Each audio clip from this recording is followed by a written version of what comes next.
بسم اللہ الرحمن الرحیم۔ محترم ناظرین اور سامعین، آج کی اس ویڈیو میں ہم آپ کے سامنے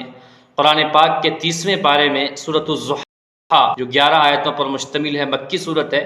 اور جس کو پڑھنے کے بعد ہمیں حضور اکرم صلی اللہ علیہ وسلم کی سیرت کا اجمالی خاکہ ہمیں سمجھ میں آتا ہے، اس کی تفسیر بیان کریں گے اور اس کا خلاصہ ہم آپ کے سامنے پیش کریں گے۔ دراصل اس صورت کا ایک خاص پس منظر ہے، اسی خاص پس منظر میں یہ صورت حضور اکرم صلی اللہ علیہ وسلم کو مکے میں تسلی دینے کے لیے نازل ہوئی تھی۔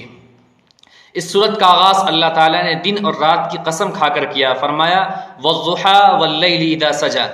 یعنی قسم ہے دن کی، قسم ہے رات کی۔ واقعہ یہ ہوا تھا کہ مکے میں کچھ وقت کے لیے حضور اکرم صلی اللہ علیہ وسلم پر جو وحی کا سلسلہ تھا وہ رک گیا، یعنی اللہ تعالیٰ نے ایک خاص مصلحت کے تحت وحی کے سلسلے کو روک دیا، بند نہیں کیا بلکہ روک دیا،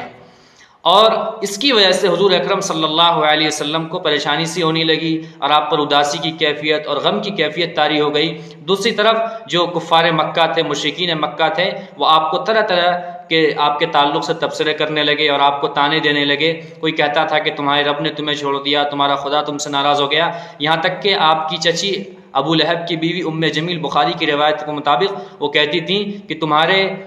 شیطان نے تمہیں چھوڑ دیا، نعوذ باللہ۔ تو ایک طرف جہاں حضور کو وحی کے نہ آنے کی وجہ سے یا اس کے سلسلے کے رک جانے کی وجہ سے اندر ہی اندر فکر ہو رہی تھی، وہیں دوسری طرف کفار مکہ تانا دے رہے تھے، اور حضور صلی اللہ علیہ وسلم کو یہ خیال بھی گزرتا تھا کہ نہ جانے اللہ مجھ سے ناراض تو نہیں ہو گیا، یا اللہ تعالیٰ نے مجھے حق و باطل کی اس جنگ میں تنہا تو نہیں چھوڑ دیا۔ تو اللہ تعالیٰ نے اسی خیال کو، یعنی اس غلط فہمی کو دور کرنے کے لیے اور کفار مکہ کی طرف سے جو تانے مل رہے تھے اس تانے میں تسلی دینے کے لیے اللہ تعالیٰ نے اس صورت کو نازل فرمایا۔ بعض روایات کے مطابق وحی کے نہ آنے کا یہ جو سلسلہ تھا، جو آنے کا جو سلسلہ تھا جو رک گیا تھا، وہ 12 دن تک تھا، بعض روایات میں 15 کے مطابق، اور بعض روایات کے مطابق 25 دن اور بعض میں 40 کا بھی تذکرہ آیا۔ بہرحال سورت کا آغاز اللہ تعالیٰ نے دن اور رات کی قسم کے ساتھ کیا، فرمایا والضحیٰ، قسم ہے روز روشن کی، قسم ہے رات کی جب وہ چھا جائے۔ قسم کھانے کا مقصد یہ ہے کہ دن اور رات کی اہمیت کو بتانا ہے، یعنی دن اور رات کی اہمیت انسانی زندگی میں بڑی زیادہ ہے، یعنی بہت زیادہ اہمیت ہے، اس لیے کہ انسان اس کے بغیر زندگی نہیں گزار سکتا۔ انسان کے لیے اللہ تعالیٰ نے دن کو کام کاج کے لیے بنایا، پھر جب کام کاج سے تھک جاتا ہے تو اس تھکان کو دور کرنے کے لیے، اس تھکاوٹ کو دور کرنے کے لیے اللہ تعالیٰ نے رات کو وجود بخشا تاکہ اس میں وہ آرام کر کے اپنے جسم کو سکون پہنچائے اور جو تھکاوٹ آ گئی ہے اس تھکاوٹ کو دور کر لے۔ اس میں دراصل حضور کے لیے پیغام یہ ہے کہ جس طرح دن کا مسلسل وجود نہیں ہو سکتا، رات کا مسلسل وجود نہیں ہو سکتا، اسی طرح یہ جو وحی کا سلسلہ رک گیا ہے یہ بھی مسلسل نہیں ہوگا، بلکہ کچھ وقت کے لیے ایک عارضی چیز ہے، انشاءاللہ اس کے بعد پھر سے وحی کا سلسلہ آنے لگے گا، یعنی جو سلسلہ رک گیا ہے وہ دوبارہ سے شروع ہو جائے گا۔ اس میں یہ پیغام دیا، اور یہ پیغام یہ بھی دیا گیا ہے کہ جس طرح دن کا آنا یہ اللہ کی خوشی کا سبب نہیں ہو سکتا، یا رات کا جانا اللہ کی ناراضگی کا سبب نہیں ہو سکتا، اسی طرح اس بات کی بھی فکر مت کیجئے کہ وحی کا جو سلسلہ آ رہا تھا وہ ہم آپ سے خوش تھے، یا وحی کا سلسلہ بند ہو گیا تو ہم آپ سے ناراض ہو گئے تھے، ایسا کچھ بھی نہیں ہے۔ یاد رکھیے ما ودعک ربک وما قلی، آپ کے رب نے آپ کو چھوڑا ہے اور نہیں آپ سے ناراض ہوا ہے، اس لیے اس غلط فہمی کو نکالیے۔ اس کے بعد پھر اللہ تعالیٰ نے حضور اکرم صلی اللہ علیہ وسلم کو آنے والے دور سے متعلق اور اگلے دور میں جو خوشیاں حاصل ہوں گی اس کے متعلق بات کہی، کہا وَلَلْآخِرَةُ خَيْرٌ لَكَ مِنَ الْأُولَىٰ، آپ کا جو اگلا دور ہوگا، جو آنے والی آپ کی حالت ہوگی وہ آج کی حالت سے یا اس دور سے بہتر ہوگا۔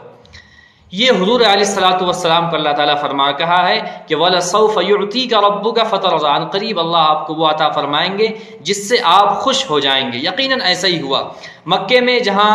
اسلام کی تبلیغ کی وجہ سے، دعوت اللہ کی وجہ سے آپ کو ستایا جا رہا تھا، پریشانیاں مبتلا کیا جا رہا تھا اور طرح طرح سے تکلیفیں دی جا رہی تھی آپ پر اور آپ جا رہا تھا، ایسے ماحول میں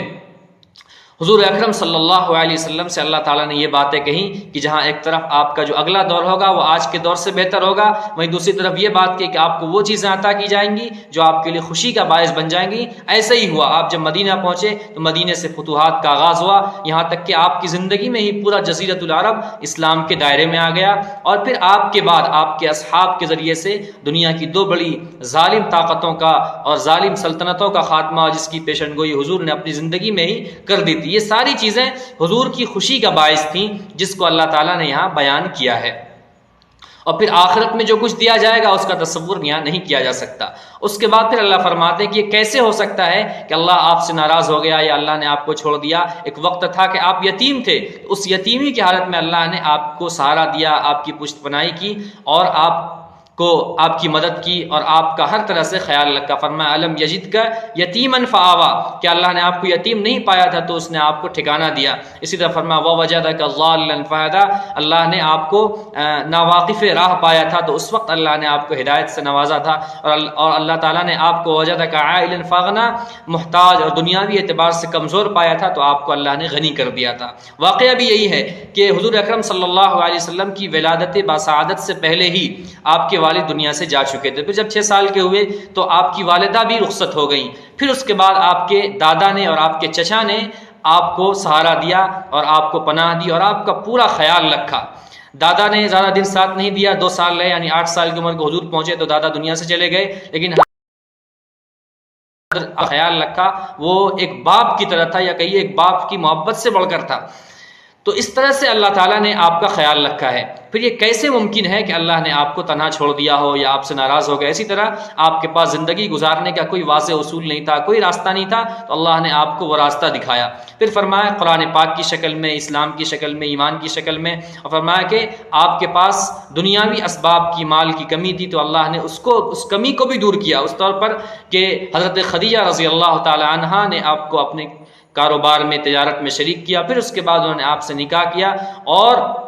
نکاح کے بعد انہوں نے اپنی ساری دولت، اپنا سارا مال آپ کے قدموں میں نچھاور کر دیا۔ اس طرح سے آپ کی اس دنیاوی کمی کو بھی اللہ نے، مالی کمی کو بھی دور کیا۔ اب اس کے بعد حضور اکرم صلی اللہ علیہ وسلم سے انہی 3 بنیادوں پر اللہ تعالیٰ 3 الگ الگ بات کہنے فرما رہے ہیں کہ جس طرح آپ یتیم تھے، یتیمی کی حالت میں اللہ نے آپ کو سہارا دیا تھا، اب ضرورت اس بات کی ہے کہ آپ بھی یتیموں کا خیال رکھیے، ان کی کفالت کیجیے، ان کے ساتھ سختی سے پیش نہ آئیے۔ اور ایسا ہی کیا حضور نے بھی کہ جہاں ایک طرف آپ نے اپنے عمل سے یتیم کی کفالت، اس کا خیال کر کے دکھایا، میں دوسری طرف آپ نے اپنے قول سے بھی اپنی امت کو، تمام دنیا بھر کے مسلمانوں کو، اہل ایمان کو، دنیا بھر کے لوگوں کو اس کی تعلیم دی کہ جو یتیم کی کفالت کرے گا، یتیم کا خیال رکھے گا، وہ میرے ساتھ اس طرح ہوگا۔ یعنی حضور نے اس کو اپنی رفاقت کا وعدہ دلایا، یقین دلایا کہ یتیم کی کفالت کرنے والا میرے ساتھ اس طرح ہو گیا، اس 2 انگلیوں کا اشارہ کر کے۔ اسی طرح فرمایا وَأَمَّا السَّائِلَ فَلَا تَنْهَرْ، اب آپ کے پاس بہت سے لوگ وہ ہوں گے جو مانگنے والے ہوں گے، سائل ہوں گے۔ سائل 2 طرح کے ہو سکتے ہیں، ایک وہ جو دنیاوی ضرورت کے لیے آئے ہیں، اگر وہ دنیاوی ضرورت کے لیے آتے ہیں، کوئی شخص آتا ہے اس مقصد کے لیے کہ آپ سے کچھ چیز مانگ سکے،